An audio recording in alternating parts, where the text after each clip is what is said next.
Hello everyone, and welcome to today's webinar from me in a kind of mildly sunny Hastings on the south coast today. It's just gone 1 o'clock, so we'll wait a few moments to give everyone a chance to join, but do feel free to drop into the Q&A box and say hi and where you're joining us from.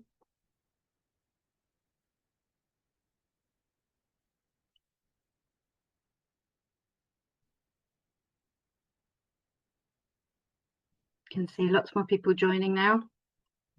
Welcome everybody.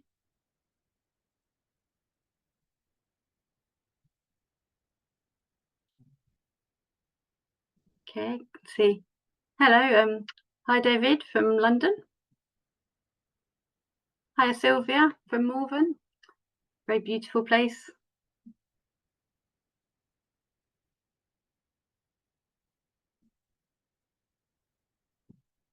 Hello, hi Jean, hi Ruth.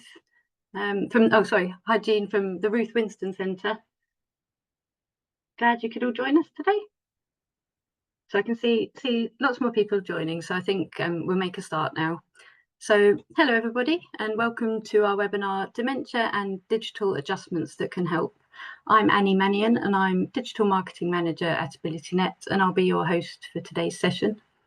So just before we start, to go through a few bits of housekeeping. We have live captions today provided by Joanna at MyClearText. You can turn on the captions using the CC option on the control panel on Zoom. Additional captions are available via streamtext.net/player?event=AbilityNet, and you can see that link, or you can find that link within the chat area. You can download the slides if you wish from our website at abilitynet.org.uk/Dementia UK. And if you have any technical issues or you need to leave early, don't worry, you'll receive an email within the next week with the recording, the transcript and the slides.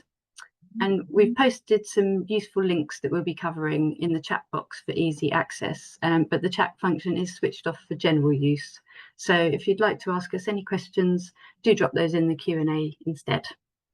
And then finally, we have a feedback survey that you'll be directed to at the end. So please do complete that if you're able. So for those of you who aren't yet familiar with AbilityNet, we're now more than 25 years old, and we're a charity that supports older people and disabled people living with any disability or impairment to use technology to achieve their goals at home, at work and in education. We do this by providing specialist advice, accessibility testing and training, and free information like our fact sheets and also this webinar. So today, discussing dementia and digital adjustments that can help, we have joining us, we have Anna Dolphin, who is the Brighton and Sussex-based BT Digital Skills trainer for AbilityNet. Anna's worked across a variety of charities and community-focused organisations and in education for many years, and today she'll be sharing advice about tech and device adaptations that can help with dementia. Also joining us, we have Phil Joddrell, who is a research fellow at Dementia UK and also at the University of Sheffield in the Centre for Assistive Technology and Connected Healthcare. Phil has worked for more than 15 years working with people with dementia in both clinical and research environments. So welcome to you both.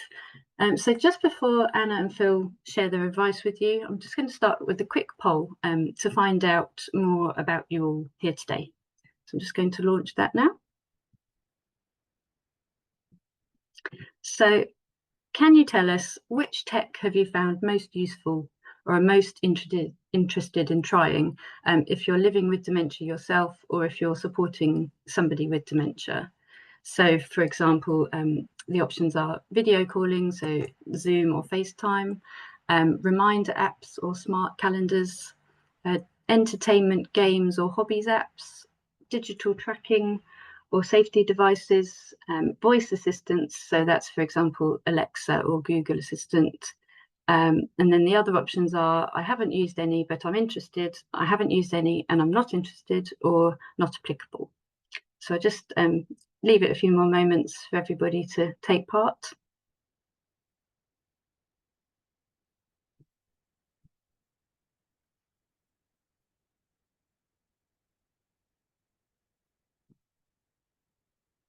Okay, can see quite a few people are participating.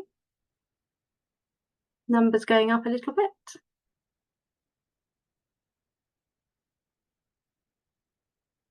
Okay, just one more moment and then I'll share the results.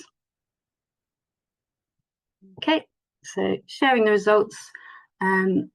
It's looking like I haven't used any, but I'm interested is 35%. Then there's 20% not applicable. And then digital tracking or safety devices is neck and neck with voice assistants. So, for example, Alexa and Google Assistant at 14% each. And then we have reminder apps or smart calendars at 10%, video calling at 5%. And then I haven't used any and I'm not interested for 1%. So I'm just going to stop sharing the results now. And thank you for taking part in the poll. And Anna and Phil have some really valuable suggestions for online resources and techniques that can help you day to day. And just again, a quick reminder, we've posted some useful links from today's content in the chat box for easy access, but the chat box is switched off for general use. So if you'd like to ask any questions, do put them in the Q&A area and we'll try to address them later on in the session. So for now, over to you, Anna. Thanks, Annie, and thanks everyone for taking part in the poll. It's really interesting to see what it is that people find interesting, what they'd like to do more with technology. So I've been using technology with people living with dementia and memory challenges, initially as a tool for creativity. And then in the last 5 years, I began working with people to help them to build confidence to use technology and help make their technology work better for them. Technology can be empowering. It can enable independence and be a door to people's interests, facilitate creativity and foster human connection. So I see this day to day in the work that I do with people. Next slide, please. So some ways that technology can help support people living with dementia include strengthening connections and interactions with shared activities. There's all sorts of ways that technology can assist with everyday living, including reducing risks and increasing safety. So we're going to have a look at some of these different themes as we go on through the session. It can also help with memory and recall, increase contact and social connection, and develop interest in creativity. So there's all sorts of ways that technology can support not only the practical, but also the things that people enjoy. And I think that's really key in how I've worked with people. There's a link to the AbilityNet fact sheet on dementia and computing, and there'll be some further resources later. So please do have a look at those after the session. So before we look at these in more detail, I'd like to talk briefly about Bob. So could you pop to the next slide, please? So Bob had not used technology before. When Bob first received a tablet, he was openly concerned about that and talked quite openly about his journey with technology. Bob shared that first I thought, well, how's this going to work? Bob couldn't see how this was going to work for him. But once he got into it, he now listens to music, contacts his friends, and does lots of things. So as time went on, Bob learned new skills and built his confidence with the technology and started joining his support groups online via video call, emailing his friends, and listening to all his favourite music on YouTube.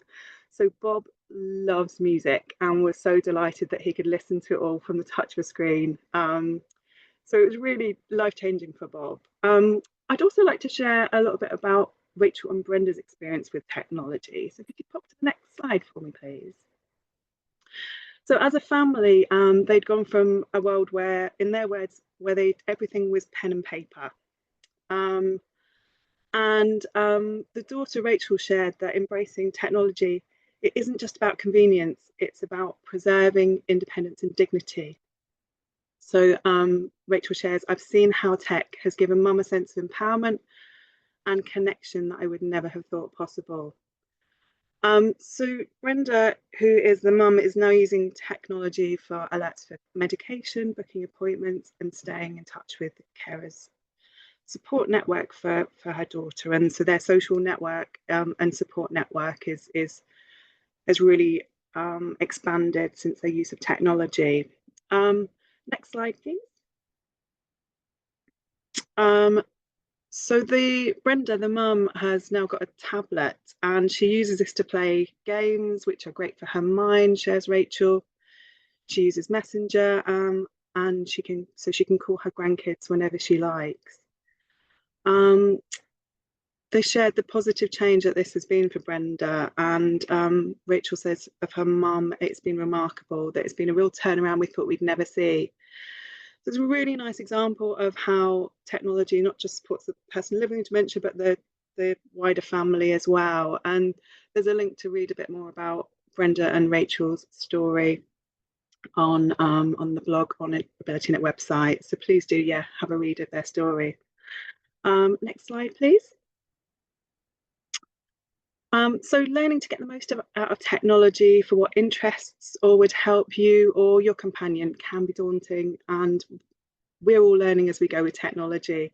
I know I certainly am. But technology can be particularly challenging, particularly if there's difficult changes in life circumstances.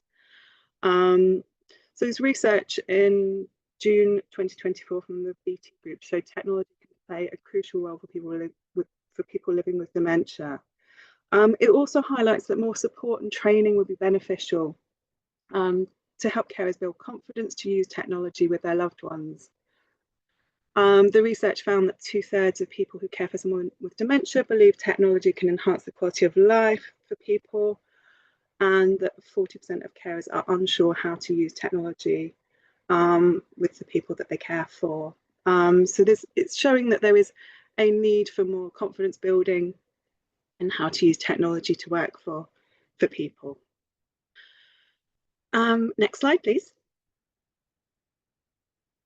So there's lots of ways that technology can help maintain independence for daily living. So this ranges from clocks and calendars, and there's lots of examples of large displays, options that speak the time and date, might be automated prompts and reminders, and again, all sorts of practical use for this, from get ready to go and have lunch in half an hour, all those things that can help support those nice things in life. There's options for finding things, so tracking tags and stickers can be attached to objects, often most commonly keys, but to help people locate all sorts of things. But again, with these things, it's knowing how to get them set up and building the confidence to use them. There's also lots of smart technologies. We hear this word a lot, and actually it's that technology that can be used to work better for us. That's how I see it anyway. So things like electrical plugs can be turned on or off with the voice or remotely. So those sorts of things can be really helpful. People finding reaching the plug sockets difficult, dexterity challenges, mobility challenges. Lights can also be turned on and off automatically, or different colour settings for different times of the day or night to ease with eye comfort and visibility. So if people are using these devices, it can be a little bit challenging to think about how to go about setting these up. Smart doorbells, that's something that we're seeing more and more. So this would enable a trusted person to be allowed connection to see that video feed from the doorbell, for example. And also some have the option to then be able to remotely speak. So if there's a double glazing salesman person, for example, at the door, we could say, sorry, we're not interested in double glazing at the moment. So that remote access to video doorbells could be really useful. Can also be really useful security camera, for example, so it can notify if someone's approaching the house or if somebody leaves. So again, lots of useful technology that can be used for that day-to-day living. Next slide, please. I just wanted to have a quick look at medication reminders, because that's there's lots of different options for medication reminders, and it's really important to find what works for the needs of a person. So that could range from calendar notification reminders, through to apps that can link to patient records, for example.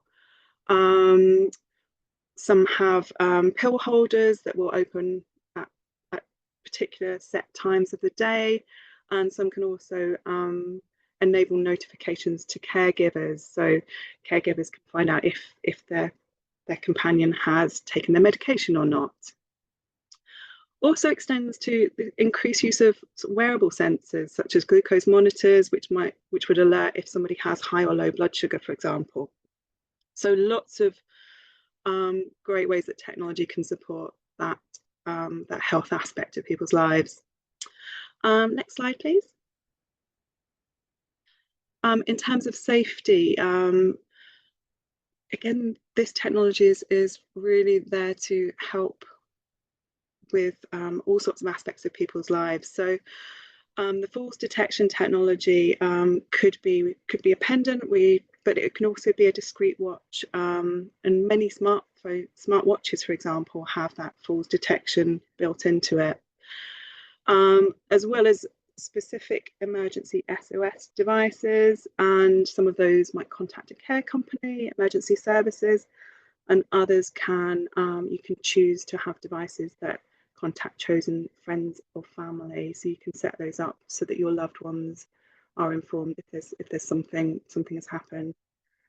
Some of those are hubs at home, connected in that way, and others use a mobile SIM connection. So different ways that can be beneficial. So we already talked about the lights coming on and off. There can also be other sensors that can notify if a tap or cooker has been left on. Sensors detect smoke, gas, carbon monoxide, high and low temperatures. So all this technology is there to support in that independence. Movement sensors, so that we can know if our loved one has got out of bed that day. Or there's also options to send an alert if someone moves outside a set boundary. But it's important to note that there's ethical and legal issues around the privacy, dignity, and consent around that. So just need to sort of raise that. There's some really good information around that. Next slide, please. So technology isn't just about safety gadgets, although it's really useful gadgets that can help support that. It also supports communication and human connection. So a British medical journal open publication investigated using touchscreen tablets to support social connections with people living with dementia. And they found that touchscreens promote person-centered care in which people's desires and values are respected, that they're useful in building rapport, increasing engagement, and discovering interests, facilitating continued communication and connection with family members, and promoting positive emotions and social connections amongst people. Next slide, please. So technology can support connection through communicating with loved ones, family and friends through video calls, sharing photos, messages. That power of seeing a loved one's face, even if over the screen, is really powerful for us all, and sharing photos of special memories or things that can make us laugh. There's also shared activities we can do together, exploring interests. So if your loved ones are interested in nature or listening or identifying bird song, using plant identifiers, or finding out about local history. Again, all fantastic ways that we can use technology. Might be watching videos together, playing games or puzzles, and Phil's going to share some great resources about different apps to use. There's lots of resources and support available, or shared activities around reminiscence, even if that's looking through photos or digitizing those old slides that are sitting around. Next slide, please.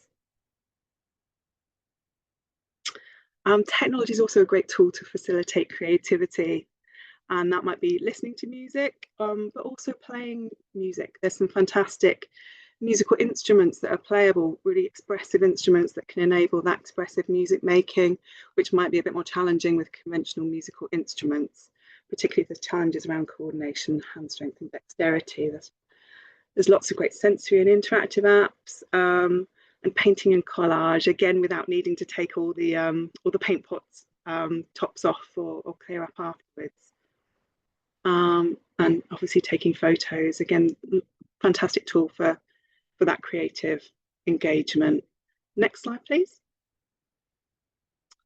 So there's lots of touchscreen devices that are designed to be easier to use. I just wanted to share a few of those. This is not an exhaustive list, but there are those specific devices.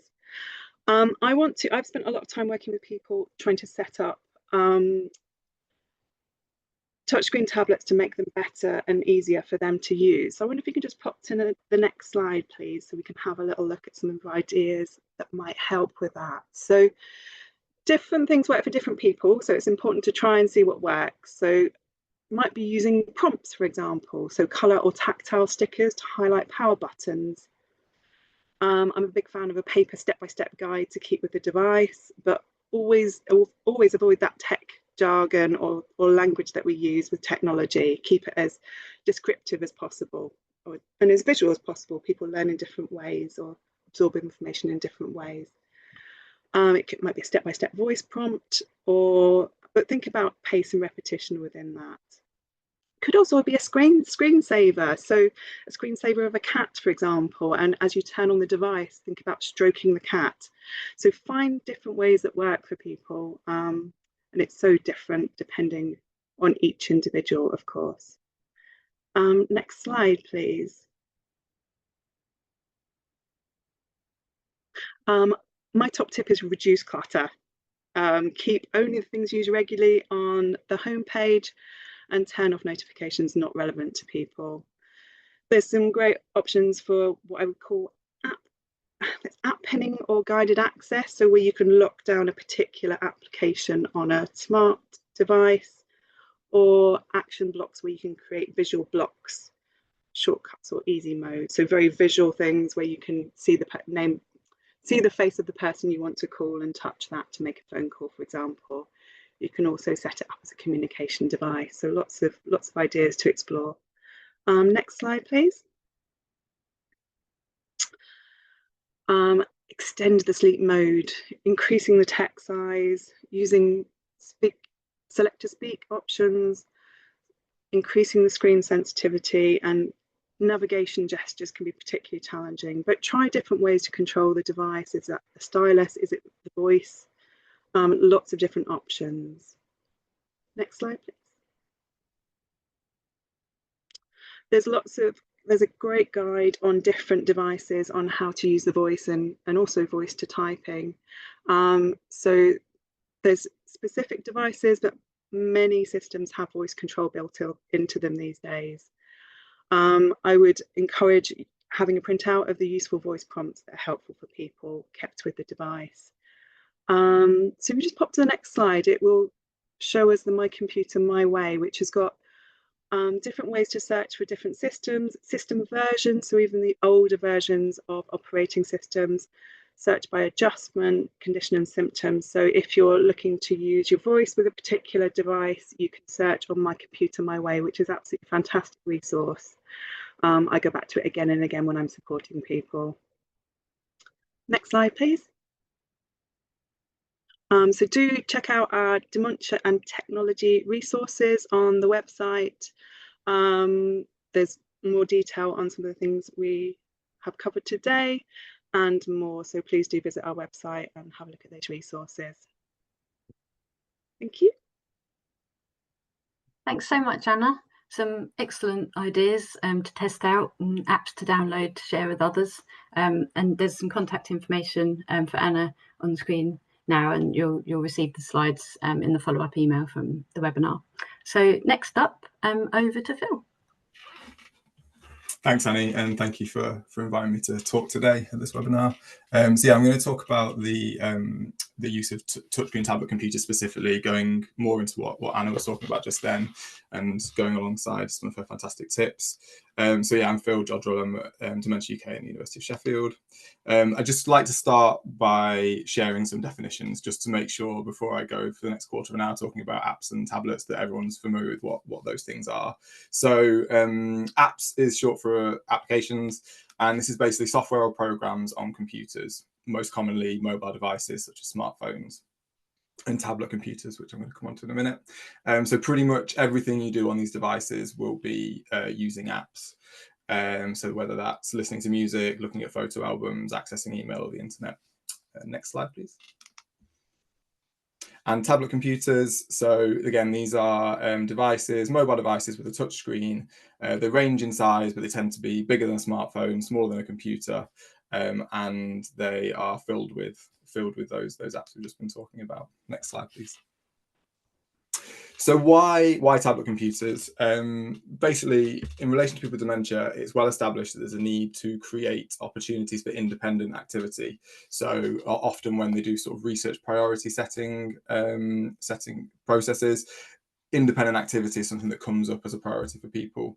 And for a long time, touchscreen devices were seen as intuitive for people with dementia. What that means is they're kind of, the way you control them is sort of instinctive. You don't need to think too much when you're using it, rather than like a desktop computer where you've got a monitor and a mouse and a keyboard here. So what you're doing down on the desk is affecting what's up on the screen. With a touchscreen device, you're just kind of, you're reaching out, you're interacting, you can explore. So these were kind of seen as something to use with people when they first came out. But then, yes, okay, a tablet computer might be the right size, it might have the touchscreen interface, and it might have these accessibility settings that you can amend. But without apps, a tablet computer isn't really anything. It's all about the apps that's on those. Next slide, please. So the challenge when we started our research project was in identifying suitable and accessible apps on these devices. And what we came to was sort of original development. So to develop from scratch is one option, but actually there's so many apps available. As you can see, there's sort of in the most popular app stores where you get your apps from Google and Apple, there's 2 million and more sort of apps available, 1,000 apps being released every day. We concentrated on gaming and activity apps, sort of creativity and that kind of thing. And that makes up 12%. So we're looking at 250,000 apps just for those. So rather than make our own, why not use what's available? But where do you start when there's so many? Next slide, please. So that's how the Acto Dementia project started. So this is a project that we ran. It's about accessible touchscreen apps for people living with dementia. And so if accessibility is kind of now recognized as a key concept of interactive systems, because it promotes equal opportunity for all users. So, but for tablet computers, dementia hadn't really been considered as a group for accessible design. So we wanted to change that. So we looked at sort of, how can we identify what makes apps accessible? How can we develop a way to find accessible apps? How can we collaborate with app developers to give them advice and share what we know so they can make apps more accessible? And finally, and probably most importantly, how can we share what we find, those app recommendations with people so that they know where to start? Next slide, please. So today I'm going to focus on what makes an app accessible and building on some of what Anna's already spoken about. And so through this project, we identified 7 categories of accessibility features. And I'm going to talk through each of these with using the apps that we identified in this project to illustrate as examples the design features. So next slide, please. Thank you. So for the first one is around the interaction, the way we interact with a device. So the kind of the most obvious ones for this is sort of the tap, where you kind of reach and touch the screen, or drag and drop, where you move your finger from one place to another to interact with an object or something on the screen. So those are the kind of, I guess, when we're talking about intuitive, those are the methods that people would most often do when they started an activity. But then there are other controls as well around sort of, so there's the one on the screen, the kind of the spread to zoom in on something on the screen and then pinch to zoom back out again. Those are less intuitive. You need to have some awareness of that. So this is about kind of, if an app has lots of gesture controls, does it give some guidance about how you can use them, or give some kind of basic introduction to those, or does it assume that the person has the knowledge already? And also responsiveness. If you're trying to interact with something, you want it to have a responsiveness that happens immediately. You don't want to have to tap it several times just to get one interaction. Next slide, please. We also looked at the methods of feedback that an app provides to somebody when they're using it. So this is anything that changes within the app that lets the user know that what they've done, what they've initiated, has had an effect within the app. So these can be animated, they can be audio, they can be text. Not so much for tablet computers, but with smartphones, you can have haptics or vibration responses as well. So what we found generally is that the more methods of feedback, the better. That really confirms to the person when they're using it that what they've done has had an effect. So I give the example on the screen of a mahjong puzzle app where you're supposed to match tiles by tapping them. So once you've found a pair in this app, you get an animation that shows the tiles crumbling, you get an audio response as well. So you know that what you've done has had an effect, which helps you to kind of keep you within the activity, within the game, and let you know that what you're doing is working essentially. Next slide, please. So the visual design is what it sounds like. It's how the app looks. So this can be things like text size, what fonts are used, the size of objects that you're interacting with, the backgrounds, anything really that you can see on the screen. And I've given an example here of two. When we were looking at Hangman apps, we looked at a range of different sorts. And this is an example really of accessible visual design for people with dementia and inaccessible design, and I hope it's obvious which way around that is. But the one on the left is kind of quite a clean, minimalist design. It's got clear fonts, good contrast, everything's quite simple and nothing too busy going on. Whereas the other one has sort of a stylized font. It's got a sort of a background that simulates a notepad, which can be quite distracting. Things are quite small to interact with. So that's the difference that we were looking for really when we're looking for visual design. Next slide, please. In terms of features, this is sort of the things that are built into the apps that make to encourage accessibility. And one of the real key ones we found for people living with dementia is this idea of auto prompts. So when you're navigating an app or playing a game or whatever it is, if you become distracted, if you lose your way, if you're stuck, is there something within the app that brings you back in without you having to initiate anything? And we call this an auto prompt. So if you have in these games, these puzzle games or this card game, if you haven't made a move for a number of seconds, it just a subtle kind of prompt on the screen comes up just to kind of bring you back in, give you a suggestion, and it just helps keep you into the activity and part of it. And some of the things around these features is hints. So this is different. A hint is something which you would initiate yourself. You know you're stuck. You know you need a bit of guidance. So you go to somewhere where you can get that displayed on the screen. But the auto prompt really is that key one that helps to kind of keep people in the moment. Next slide, please. Customization options, really important one for dementia, because this really allows people to customize the apps that they like using so that they can fit with where the person's abilities are at. And this both allows you to kind of continue using apps that maybe you used to before you got a diagnosis. You just tweak things as you go to keep up, but also to keep using it beyond that as your diagnosis and as your dementia has different effects on you. You can maybe change it. You can make it fit with where you're at. And that's really important. And so some of the things that we think about here around difficulty level, if it's a game, the use of sound effects, the size of fonts, the color schemes, and the speed at which the game's been played. And the example here is from a Domino's app where it's exactly the same game, it's exactly the same part of the game screen. But as you can see, you can change different elements. You can change the way the dominoes look, whether it's that familiar way or kind of going back to sort of just using numbers, the colors in the background and things like that. So it really helps to keep apps accessible for all. And so you don't have to stop using something when, because it's not designed for you. You can change it so that it keeps up with where you're at. Next slide, please. Thinking about obstacles, this is things that block you on your way through. So these can be adverts, things being behind a paywall where you have to pay for things, pop-ups coming on the screen.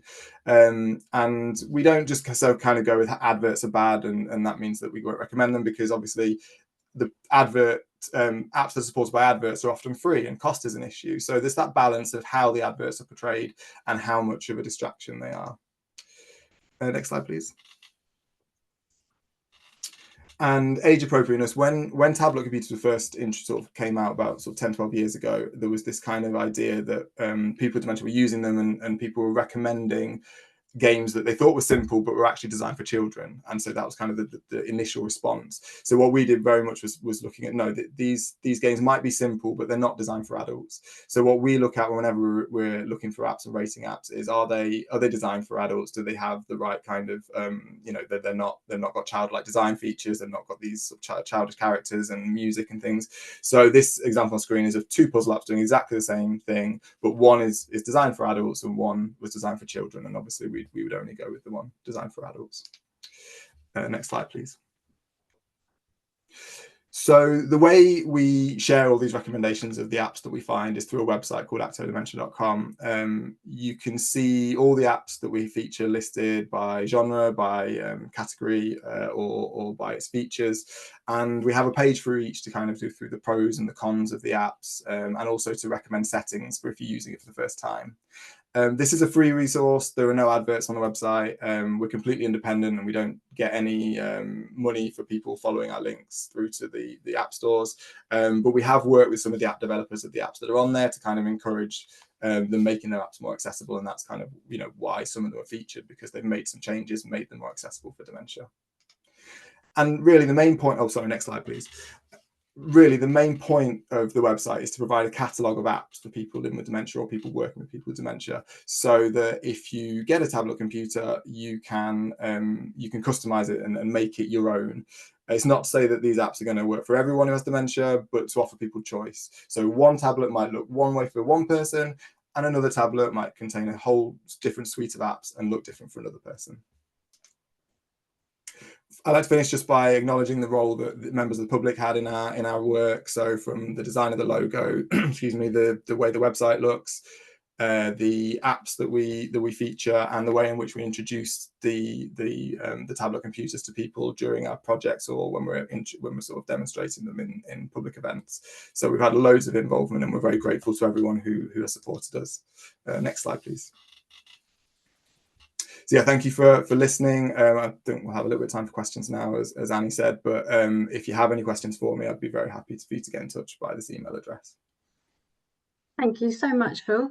Yeah, fascinating insights there, and we'll have an opportunity to quiz you more about it in a minute during the Q&A section.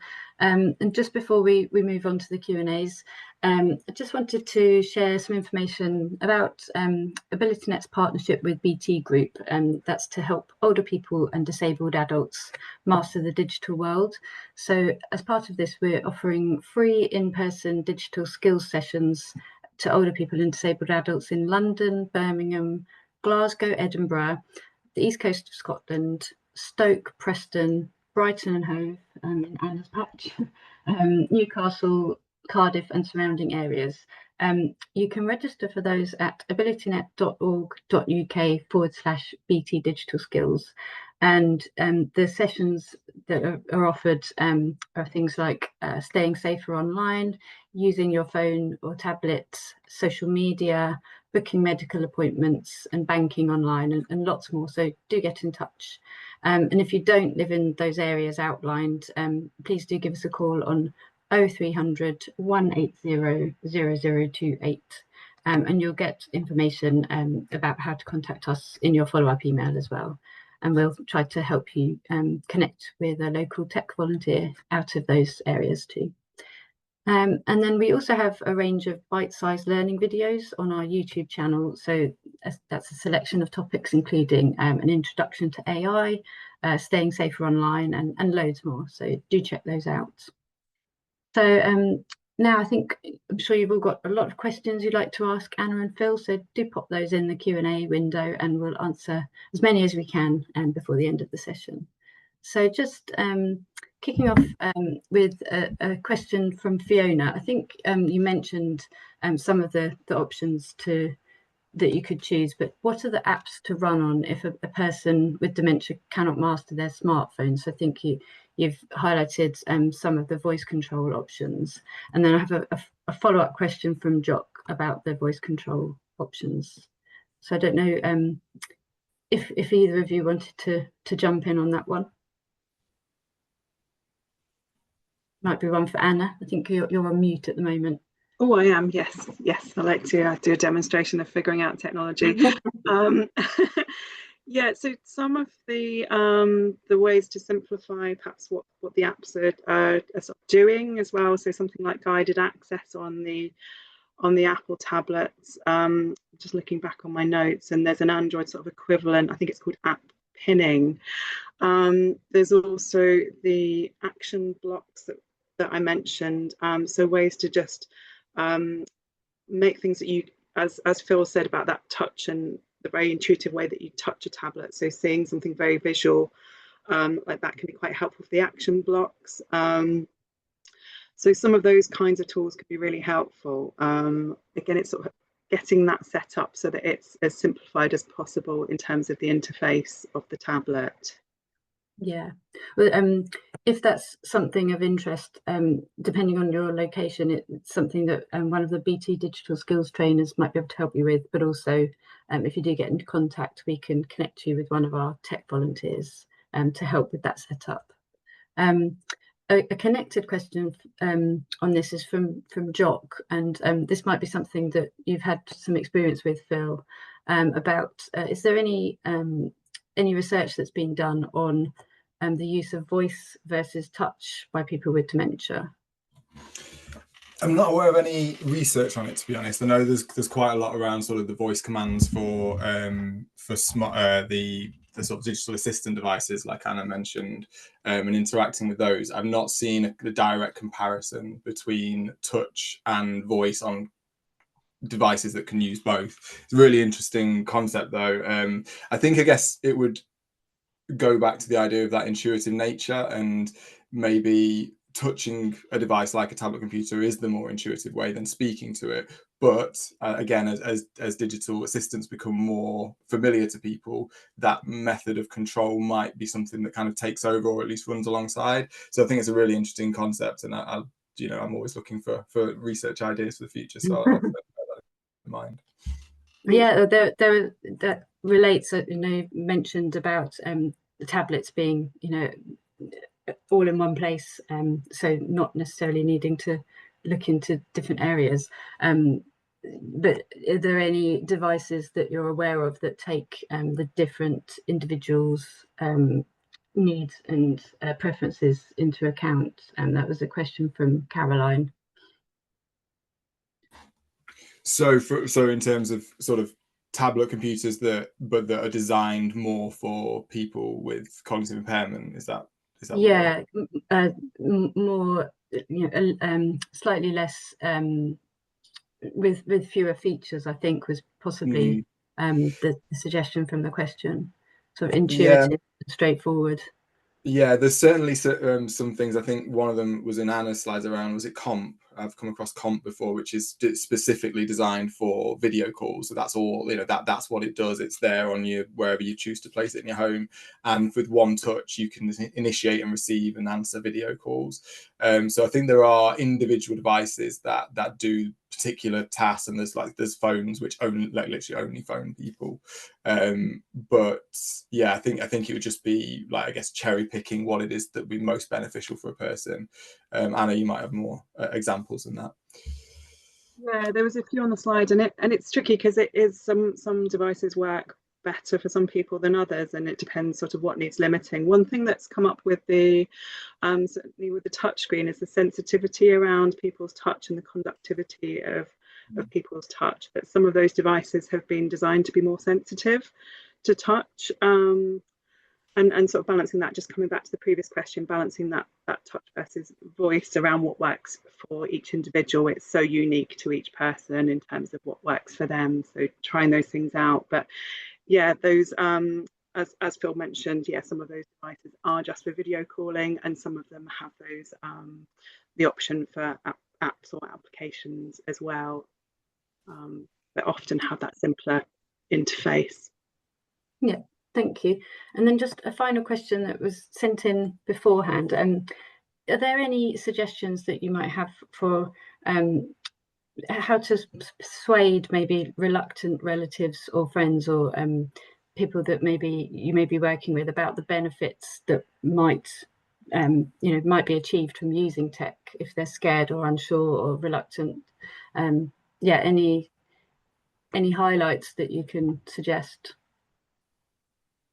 Can I jump in? Because this is something I come across a lot in the interaction I have with people who feel, particularly there's a lot of people that do feel quite reluctant around it. And I think the technology in itself is not the interesting thing, it's what we can do with it.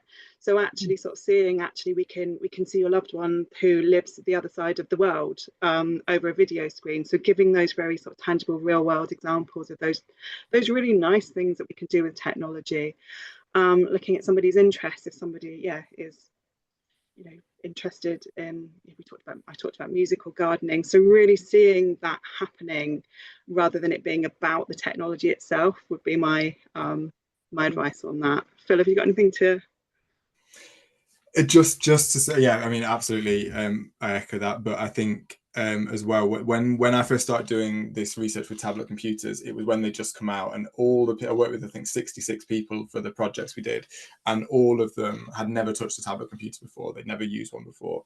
So yes, they were research participants, so they kind of signed up to do this with us, but by putting the device in front of them and just showing them a brief demonstration, I think of those 66 people, every single one of them then went on to do something with the technology. They then were left alone with it because that was the design we had. We kind of left them alone, and everybody used it in some way, some for a short amount of time, some for a longer amount of time. So I think if you can get it, I know that it's obviously there's a high cost, and so if you can, if you've got your own device, you can test with them first or something like that. But in terms of getting it in front of people, or if you live with dementia, just finding someone who you can maybe just borrow and use for a short time. Sometimes that's all it takes, just to have that kind of get over that initial barrier of technology. It can be off-putting or scary or whatever, but if you can get it in front of somebody, then you may see that they just kind of get along with it. Fantastic. Well, excellent advice, and thank you both. I'm afraid it's time to wrap up now. So thank you so much, Anna and Phil and Joanne, with my clear text today, and also to my colleague Kelly for helping out in the background with the slides. Finally, just a bit more information that might be of interest. As mentioned, AbilityNet offers free IT support at home and online, plus a range of tech-related fact sheets and webinars. So do get in touch at abilitynet.org.uk, or you can call our helpline on 0300 180 0028 for support. And if you'd like to become an AbilityNet tech volunteer in your area, you can find out more about that at /volunteer. And then just to make you aware, if you're from an organisation joining today, we also run online training sessions on digital accessibility topics and inclusion and disability awareness. So if you'd like to find out more, you can look at /training, and if you use the code AbilityNet webinar 10, you can save 10% on all the courses. And then finally, you can also sign up to our newsletter for the latest advice about inclusion and our next free webinars, which you can access at /webinars. And our next free session aimed at older audiences will take place on Wednesday, September the 17th, and we'll be joined by Parkinson's UK for a special session on mobility, dexterity and tech. So I hope you can join us for that one, and do spread the word. And thank you again to everybody who's joined us.